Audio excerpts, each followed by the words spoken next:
आदाब, मैं मोहम्मद अमजद अली का खैर मकदम है। नाज़रीन किराम, 17 सितंबर हैदराबाद की तारीख में एक अहम तारीख है, जिसको साबिक़ में कुछ और तरीके से मनाया जाता था। अब जैसे-जैसे पॉलिटिकल चेंजेस आते जा रहे हैं मुल्क भर में, तो उसको मनाने का तरीक़ा पिछले साल बदल चुका है। यानी कि हाल ही में जो 17 सितंबर गया है, वहाँ से पॉलिटिकली मोटिवेटेड हो गया है और हक़ाइक़ से दूर होते जा रहे हैं। ऐसा करने से किसको फ़ायदा है, किसको नुकसान है, ये जानना बहुत ज़रूरी है। क्योंकि अब जब कोई भी चीज़ पॉलिटिकली मोटिवेटेड हो जाती है, तो ये आम तौर पर देखा गया है, आवाम के लिए बहुत नुकसानदेह साबित होती है। तो आवाम इस नुकसान से बचे रहें, इसके लिए हम बात करेंगे तजिया निगार व सीनियर सहाफ़ी जनाब सैयद इनामुर रहमान गयूर साहब से। गयूर साहब, आपका बीबीएन चैनल पर खैर मकदम है। बेहद शुक्रिया आपका, आदाब अर्ज़ आपको, आपके नाज़रीन को। जी, आपका भी बेहद शुक्रिया तशरीफ़ लाने का। तो मैं ये जानना चाहूँगा, पिछले जो सितंबर 17th को सेंट्रल गवर्नमेंट की जानिब से और स्टेट गवर्नमेंट की जानिब से जो 17 सितंबर मनाया गया है, क्या साबिक़ में ऐसी नज़ीर मिलती है? देखिए, 17 सितंबर को इससे पहले तो बहुत पहले तो जो है लिबरेशन डे के तौर पर नहीं, इंटीग्रेशन डे के तौर पर नहीं, लेकिन एक इंतहाई खुशी के दिन के तौर पर मनाया गया था, जी। बनाया जाता। लेकिन लेकिन 1972 के बाद जब से हुँ, इंदिरा गांधी साहिबा ने कम्युनिस्टों को फ्रीडम फाइटर का लेबल देकर जो है अपने साथ शरीक किया, हुँ, कम्युनिस्टों को फ्रीडम फाइटर का लेबल देकर अपने साथ शरीक किया, क्योंकि उनको सेंटर में जरूरत थी जी। कम्युनिस्टों के वोटों की भी, उनके सीटों की भी।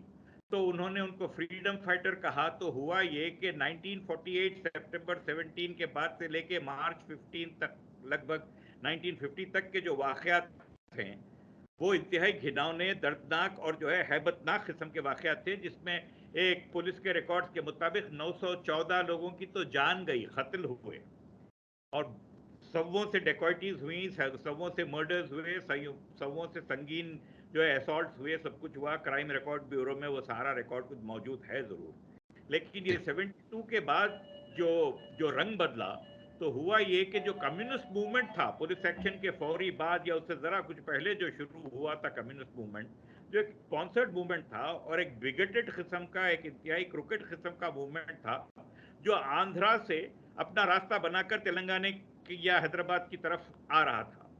तो वो मूवमेंट को एक तरह की जो है पाकिजगी और तहारत मिल गई कि वो लोगों को फ्रीडम फाइटर कह दिया गया, हुँ, हुँ, जबकि उनका मंशा सिर्फ जो है एक तरह की दहशतगर्दी फैलाकर यहाँ के बड़े जमींदारों, देशमुखों वगैरह की जमीनों पर कब्जा करना था और अपना तसल्लुत जमाना था, क्योंकि आंध्रा के लोग जो है निस्बतन ओवर पॉपुलेटेड एरिया था, उनकी इकोनॉमी वैसी नहीं थी।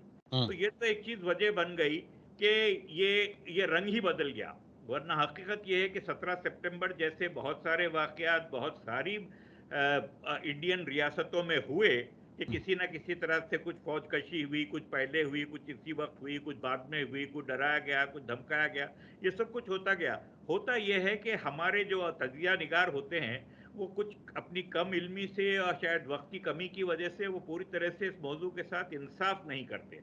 हुँ, हुँ, बात यह है कि हैदराबाद पे ये इल्ज़ाम दूसरे तो दूसरे छोड़िए, वो मशहूर सहाफ़ी, वो हिंदुस्तान नेशनल लेवल के सहाफ़ी, इंटरनेशनल लेवल के सहाफ़ी, जो वॉक वॉक द टॉक करने में बड़े माहिर हैं, तो जब वो हैदराबाद पे टॉक करे तो बड़ी तेज़ी से जो है गैर जिम्मेदाराना गुफ्तगू करते हुए, वॉक करते हुए निकल गए।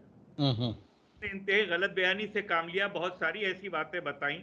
हाँ, आप जैसे हुँ, बार बार ये कह रहे थे कि हैदराबादी फोर्सेस का जो है कमांडर जो है एक अरब था। हुँ, अरे हुँ, अरब तो बहुत सारे लोग थे भाई, उस्मान अली पाशा साहब का खानदान भी अरब नजादी है, सिद्दीकी लोग हैं। जी। मगर अरब था बोलने का मतलब ये जैसे कि खास तौर पर इंपोर्ट किया गया था, हुँ, वैसी कोई बात नहीं थी। वो लोग आते जाते थे, बहुत सारे फॉरेनर्स, यहाँ नौकरी भी मिलती थी उनको, इस तरह का सिलसिला पूरी सारी रियासतों में जो है था। जी। मगर मगर हुआ ये कि हैदराबादी रियासत को बदनाम करना में एक तरह की जो है सियासी रोटियां सेकने का एक बड़ा जरूरी मौका था। हुँ, एक तो ये कि हैदराबाद का केस यूएन को चला गया था, उसकी वजह ये भी थी कि आप यकीन जाने कि ब्रिटिशर्स ने ऐसे कुछ प्रोविजंस करके रखे हुए थे, जैसे ट्रांसफर ऑफ पावर एक्ट में कहीं भी रियासतों का जिक्र किया ही नहीं गया था।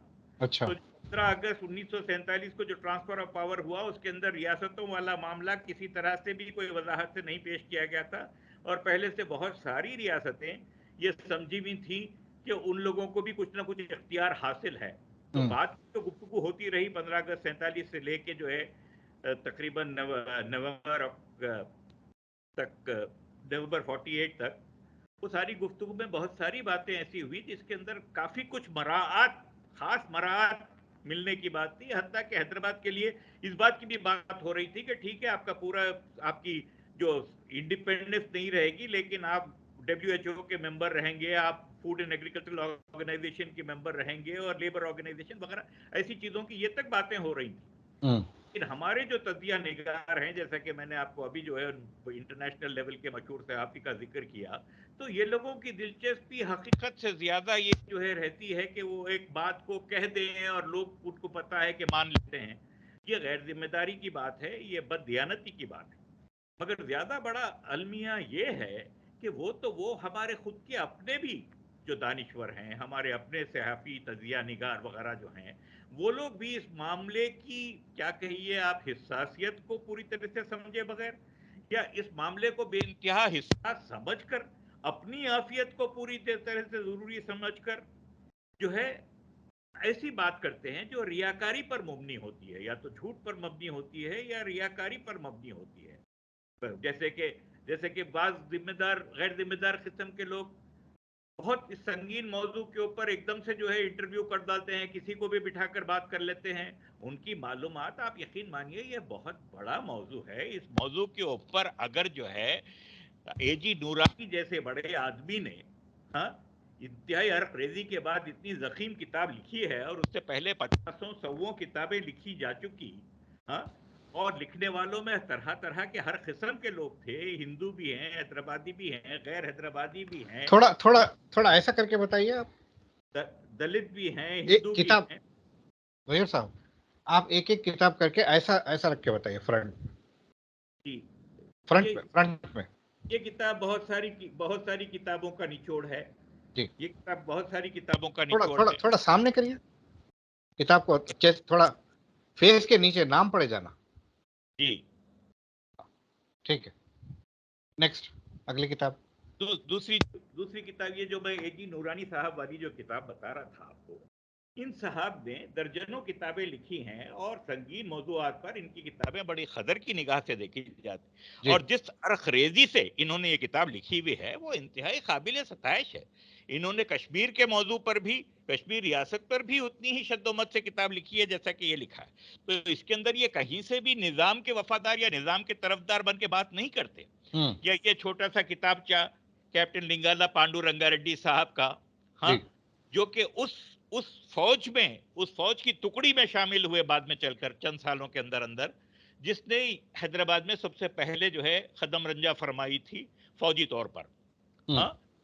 और इनके पास वो यूनिट का, वो रेजिमेंट का सारा कुछ रिकॉर्ड इनको देखने को मिला था। उसकी बुनियाद पर, उनकी अपनी मालूमात पर, ये खुद वो बड़े देशमुख खानदानों के लोगों में से हैं जो बहुत कुछ न्यूज में रहे, हाँ। ये साहब हैं कैप्टन चिरंजीवी, ये कम्युनिस्ट, ये किसी तरह से भी निजाम और हैदराबाद के वफादार नहीं है, लेकिन कम्युनिस्टों की बदमाशी को इन्होंने बहुत अच्छे से समझा और बहुत जी। वाज़ेह तौर पर समझाने की कोशिश की हमको। जी। ये 1984-86 की लिखी हुई किताब है, हैदराबाद तस्करा हैदराबाद, दरबार हैदराबाद। ये एडवोकेट रमन राज सक्सेना साहब की लिखी हुई किताब है। उनको 84 में पुलिस एक्शन के इतने सालों बाद कोई ऐसी तो जरूरत नहीं थी ना कि वो कुछ खास उनकी तारीफ में या कुछ ऐसा कि किसी की तारीफ में कुछ लिखने की। उन्होंने जो ईमानदाराना तौर पर से उनकी फहम थी, जो उनकी समझ थी, उसकी मुनासिबत से सब कुछ जो है उन्होंने लिखा। तो ये सारे लोग जो बातें लिख रहे हैं, उसके अंदर ये एक तो ये कि सबसे पहले ये समझ के चलना चाहिए कि निजाम का ये सोचना कि वो अपने आप को अलग रखेंगे, आजाद रखेंगे, कोई ऐसा महापाप नहीं था जिस तरह बताया जा रहा है। ऐसे ऐसे अरमान बहुत सारे लोगों के दिल में पड़ रहे हैं। अब जयपुर जयपुर को कितनी मुश्किल से मनाया गया कि वो हिंदुस्तान में शरीक हो के, आप उसकी तफसील डोमिनिक लैपियर और लैरी कॉलिंस की किताब में पढ़ लीजिए, क्या क्या अच्छी सी किताब है इंडियन इंडिपेंडेंस पर, बड़ी खूबसूरती से लिखी हुई किताब है। या जो है आप पटियाला वाले केस को ले लीजिए। ट्रैवनकोर के महाराज ने तो साफ तौर पर कह दिया था कि भाई मैं बिल्कुल अलग हूं, मेरा समंदर से लगा हुआ हूं, मेरी अपनी रियासत है, मेरी छोटी मुंबई रहेगी, और मेरा अपना नुमाइंदा कराची में भी बैठेगा, दिल्ली में भी बैठेगा। अच्छा। उन्होंने नुमाइंदे का नाम भी दे दिया था।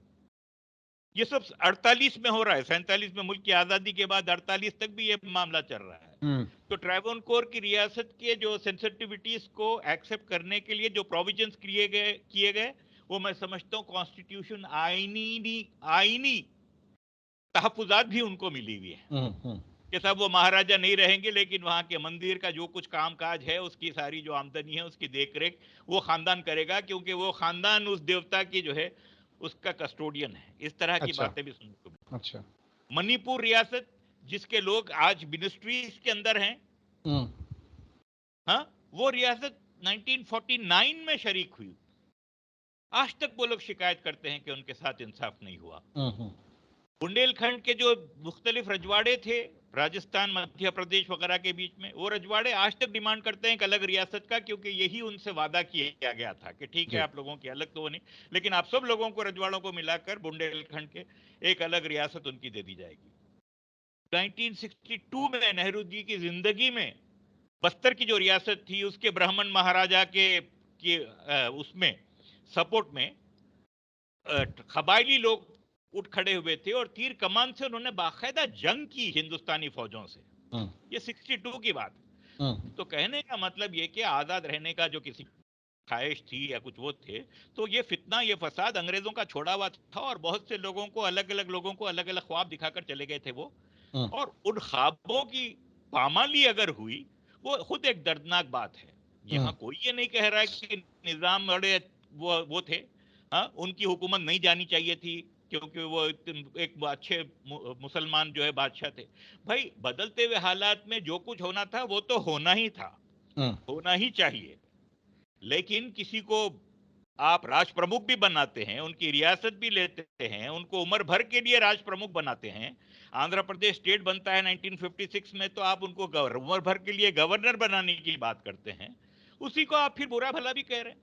वो शख्स जिसने आपको एक ऐसी रियासत दी जिस रियासत के अंदर जो बजट था, वो बजट जो है 1956 तक सरप्लस बजट रहा। उस रियासत में पढ़ाई, चिकित्सा जिसे कहते हैं, मेडिकल केयर, स्कूलिंग, हॉस्पिटल्स, ये सारी चीजें तकरीबन तकरीबन फ्री थी। पढ़ाई के मामले में तो खाना फ्री मिला करता था, कुछ भत्ता भी मिल जाता था, ये सारी चीजें होती थी। और गरीब अवाम का, बिछड़े हुए अवाम का इस कदर ख्याल रखा जाता था कि ई फ्लू के जो प्रोफेसर हैं भंगिया भूकिया, वो किताब लिखते हैं और वो कहते हैं कि सिर्फ लंबाड़ों के लिए रियासत हैदराबाद में 45 स्कूल थे। तो सब ये अवाम परवरी नहीं है तो क्या है? ये ऐसे अवाम परवर बादशाह के खिलाफ अगर रजाकारों का उनके तोहमत अगर लगा के उनको बदनाम करने की कोशिश कर रहे हैं आज के दौर में पॉलिटिकल अपनी सियासी रोटियां सेकने के लिए, तो खैर जो बुरे हैं वो बुरे हैं, वो अपना बुरा करने का काम करते रहेंगे। लेकिन जो साहिब समझ लोग हैं, जो अपने बयानात में इंतहाई केयर फ्री तरीके से बिल्कुल यूं कह देते हैं कि निजाम साहब को तो सोचना भी नहीं चाहिए था अपनी रियासत को आजाद रखने का। ठीक है, नहीं सोचना चाहिए था, ये बात हो सकती है कि नहीं सोचना चाहिए उनको नहीं सोचना चाहिए वो बात। लेकिन ऐसी बात कह देने से, ऐसी बेलगाम बात कह देने से ये तासुर जाता है कि दूसरे सबके सब जो है बड़ी अपनी रियासतों को लाके पेश कर रहे थे। ऐसा नहीं हुआ। एहतजाज हर किसी ने किया, हर किसी ने मराहत हासिल करने की कोशिश की। अगर पाकिस्तानी कबायली जो है हमला नहीं कर देते कश्मीर पर, तो कश्मीर का महाराजा कभी भी राजी भी नहीं होता इल्हाक के लिए। तो ये सारी बातें जो है जब हो रही हैं, तो हमको जब आवाम के सामने हम जो है मीडिया के जरिए जाते हैं, तो हमको जिम्मेदाराना गुफ्तगू करनी चाहिए। ये नहीं कहना, इसकी जरूरत नहीं है कुछ भी कहने की कि इंतहाई कंजूस आदमी थे। अरे ज़हीर साहब जी, आपने सारे जो है महाराजाओं को गिनाया कि बहुत सारे महाराजाओं ने इंडिया में शामिल होना जो है रजामंदी जाहिर नहीं की। बहरहाल बहुत लंबे चौड़े प्रोसेस हुए, उसके बाद ये हुआ। हैदराबाद भी उनमें से एक है रियासत। तो निशान मलामत हैदराबाद को बनाया जाता है, दूसरी रियासतों को नहीं। एक मेरा ये सवाल है। दूसरा ये कि ये जो राज प्रमुख बनाया गया था, ये तो साबिका लोगों ने किया था। बुरा भला जो कह रहे हैं वो तो मॉडर्न दौर के पॉलिटिशियंस कह रहे हैं। नहीं नहीं नहीं नहीं, आप साबिका लोगों को कोई दूध का धुला हुआ मत समझिए। जिन्होंने राज प्रमुख बनाया था, उन्होंने ना सिर्फ निजाम हैदराबाद को बल्कि सारे महाराजगान को, सारे नवाबैन को, उनके साथ भी उन्होंने बहुत ज्यादा धोखाधड़ी से काम लिया। हम्म। पहले जो वादे किए गए थे, जो उन लोगों को मराद दी गई थी, देखिए प्राइवी पर्सेस का दिया जाना इन महाराजों को एक आईनी तहफ्फुज था, हम्म। एक आईनी वादा था, कानून की उस पे वो थी, प्रेसिडेंट ऑफ इंडिया उसको कमिटेड थे। लेकिन जब इंदिरा गांधी साहिबा ने जो है प्राइवेट पर्सेस खत्म की, तो सोशलिस्ट लोगों ने समझा कि ये बड़ा रिफॉर्मिस्ट काम है। हम्म। रहा होगा, लेकिन उस वादा खिलाफी का क्या? क्या रिफॉर्म्स के लिए आप वादा तोड़ सकते हैं? क्या आप दरोगोई से काम ले सकते हैं, या उनको ऑन बोर्ड लिए बगैर ऐसा कुछ कर सकते हैं? तो ये सब चीजें हुई, और मसालियत पसंदी से जब जब मौका मिला जितना हो सका लेते रहे। सिक्किम जैसी छोटी रियासत, वो हिंदुस्तान का स्टेट कब बनी? अभी आपकी हमारी नजर के सामने 20 25 30 साल पहले। वरना वो एक आजाद मुल्क के तौर पर ही रही ना। आज हम्म। भी भूटान वाला मामला जो हमारा अपना है, उसमें फिर भी उन लोगों को जैसी कुछ मराहत है, तकरीबन तकरीबन अपने तौर पर आजाद हैं वो। हम्म। सिर्फ उनके डिफेंस के लिए हम ज्यादा जो है कोशां रहते हैं, हमारी जो है मेहनतें उनकी उस तरफ में लगती हैं। तो ठीक। कहने का मतलब ये कि ये निजाम को बदनाम करने की जो कोशिश है, ये एक रकीक और जो है, क्या कहूंगा मैं, एक बेहुदा किस्म की कोशिश है। जी। और इस कोशिश को समझे बगैर हैदराबादी अवाम बिलखुसूस, हैदराबादी खवास बिलखुसूस, गैर जिम्मेदाराना तरीके से अगर गुफ्तगू करें, ये बोल कर के भाई ऑब्जेक्टिविटी भी देखना चाहिए, रैशनल भी देखना चाहिए, तो जरूर देखिए। आप वो रैशनल और ऑब्जेक्टिविटी में आप दूसरों के साथ एक कंपैरिजन भी बताइए आप, जी। या फिर इनका जुर्म बताइए आप, कि इनका जुर्म ये था कि ये रियासत को खराब चलाते थे। कमाल की कमाल की अच्छी चलती थी रियासत। रेलवे थी, एयरफोर्स था, बड़े बड़े फैक्ट्रीज थे, और ट्रांसपोर्ट सर्विस थी, बच्चे बेहतरीन रोडवेज थे, सैनिटरी सिस्टम, आबियारी का, आपाशी का सिस्टम, और क्या कहते हैं, ड्रेनेज का सिस्टम अंडरग्राउंड था साहेब, अंडरग्राउंड। आज भी मौजूद है। आज भी मौजूद है, आज भी मौजूद है। और पानी की आबियारी के वाटर लाइंस भी जो ऐसे हैं मजबूत तरीके से लगे हुए कि जिसकी कोई हद नहीं। तो ये एक जिम्मेदार हुक्मरान होने के जो फराइज थे, देखिए हिंदुस्तान में गालिबन कोई और रियासत ऐसी नहीं होगी जिसका बानी आसिफ जाह अव्वल जो वसीयत करता है, उन वसीयत के 10 नुकात में से गालिबन 6 या 7 नुकात में तो सिर्फ अवाम की बहबूदी के लिए काम करने की ताकीद है। जी। नाम लेकर हिंदू अवाम का ख्याल रखने की जो है ताकीद की जाती है। तो ये सिलसिला इनका अच्छे बादशाह होने का जो था, ये तो 10 पुश्तों पुरानी रिवायत के जरिए चला आ रहा था, जी। वो अपनी जगह पे मौजूद है। तो आप उन पे अगर कोई हुर्फ लगा रहे हैं, तो पहले ये सोचिए कि हुर्फ में सदाकत कितनी है, आप कौन से मामलों को कौन से मामलों से जोड़ रहे हैं। जी। इतना सब होने के बाद, इतनी रियाया परवरी और इंसाफ से काम लेने के बाद, इतना तरक्की देने के बाद, निज़ाम हुकूमत को बदनाम करने की हर मुमकिन कोशिश करते आ रहे हैं। तो कहीं न कहीं हुकाम की जानिब से या यहाँ की आवाम की जानिब से कोई गलती या कोताही हो गई जिसकी वजह से ये निशाने मलामत बन रहे हैं? किसके किसके दौर में किसके साथ ऐसा नहीं हुआ? हर हुकूमत हर दौर में जो है हुआ है कि हुकूमत के जो अमाल जो हैं, अहलकार जो हैं, वो लोगों की तरफ से गलतियां हुई होंगी। जैसे कुमारम भीम, जिसके नाम से अब एक जिला बना हुआ है, कुमारम भीम वो एक कबायली आदमी था, वो एक ऐसा आदमी था जिसको बड़ी सख्त किस्म की शिकायतें थी अपने लोगों को लेकर, वहां के जमींदार और वहां के तहसीलदार के खिलाफ। तो जमींदार और तहसीलदार मिलके हैदराबाद से 300 मील दूर जंगलों के इलाके में अगर किसी तरह की जो है का जुल्म कर रहे हैं कबायली लोगों पर, तो जाहिर है कि उसकी इत्तला पहुंचकर उसके ऊपर कुछ काम होने में वक्त लगता है। लेकिन जहां तक मैंने पढ़ा है, कुमरम भीम को किसी तरह का कोई निजाम की हुकूमत से कोई शिकायत नहीं थी, उनके अम्मालों से शिकायत थी, जो मुकामी लोगों के साथ, जमींदारों के साथ मिलकर जो है बाज वक्त भाई जंगल के इलाके उनके होते थे, उनकी मिल्कियत ना भी होंगे, तो ये अगर उनकी मिल्कियत में जाके उसको अपनी मिल्कियत में कर रहे हैं, उन जंगलों को काट रहे हैं, तो जाहिर है कि उन लोगों की लाइवलीहुड पर फर्क पड़ता है ना। तो कुमारम भीम के मामले में भी ऐसा बिल्कुल नहीं है कि वो किसी तरह से निजाम की गवर्नमेंट के खिलाफ था। बहुत सारी करस्पॉन्डेंस है उससे रिलेटेड, बहुत सारी बातें। तो आपके मुताबिक कुमारम भीम एक जालिम आदमी था? नहीं नहीं, कुमारम भीम एक जोशीला जवान था। हम्म, उसको जो है, उसमें कुछ लीडरशिप की क्वालिटीज थी, उसको कुछ शिकायत थी खरीबी हुक्काम से या साहिब हैसियत लोगों से, जिसमें मुकामी जमींदार है, मुकामी अच्छा। तहसीलदार है।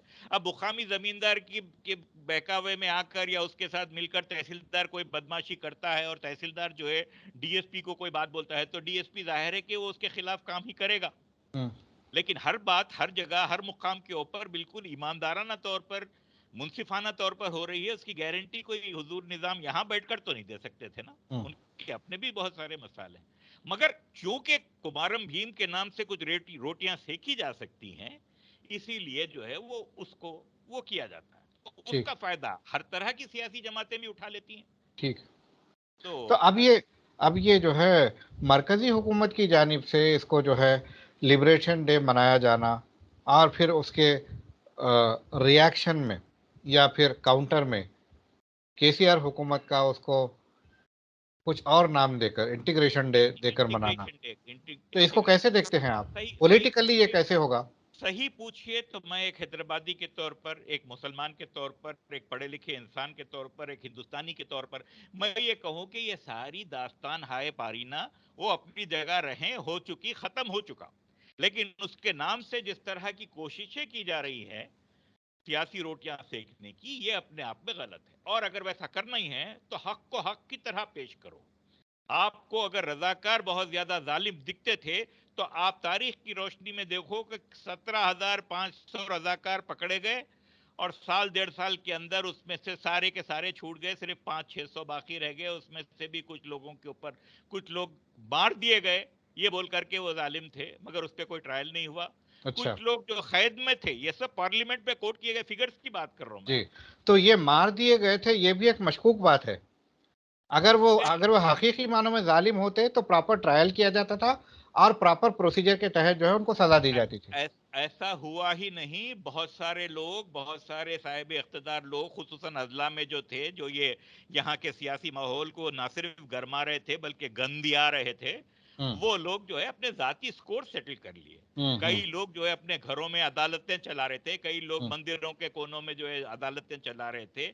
यहाँ पर की जो कांग्रेस थी, वो कांग्रेस से कभी इंडियन नेशनल कांग्रेस ने राज तौर पर अपना ताल्लुक नहीं जोड़ा, एक तरह की दूर से सरपरस्ती दी है। विजय लक्ष्मी पंडित और उनकी वालदा सरोजनी नायडू, ये विजय लक्ष्मी पंडित नहीं, पद्मजा नायडू और सरोजनी नायडू, ये लोगों ने कभी यहाँ की कांग्रेस की जो है वो सरपरस्ती नहीं कबूल की। यहाँ के अच्छा। कांग्रेस के जो बड़े लोग थे, हम्म, जो रामानंद तीरथ साहब हैं, उनके ऊपर किस तरह के इल्जाम लगे हुए हैं आप देख लीजिए किताबों के अंदर। बैंक लूटने के इल्जाम हैं ये बड़े लोगों के ऊपर। हिंदू महासभा और आरएसएस के लोगों के ताल्लुक से पंडित नेहरू के अल्फाज हैं कि वो मिलिट्री गवर्नर जनरल चौधरी को बोल रहे हैं कि इन लोगों ने हमको पहले भी बहुत परेशानियां दी हैं, ये अब तो बदले हुए माहौल में तो और भी परेशानियां दे सकते हैं, इनके ऊपर नजर रखो। तो जी। मतलब क्या है कि माहौल को बाकायदा तौर पर बिगाड़ा जा रहा था।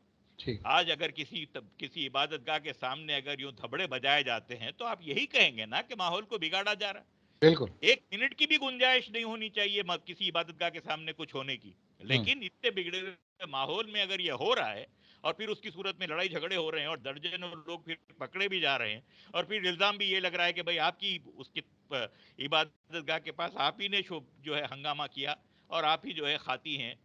तो ये जो है सियासी फायदा तो उठाया जा सकता है इससे, मगर समाजी तौर पर तो पूरा जो है एकजहती का माहौल तार तार हो जाएगा ना, उसका पूरा उसका बिल्कुल, बिल्कुल।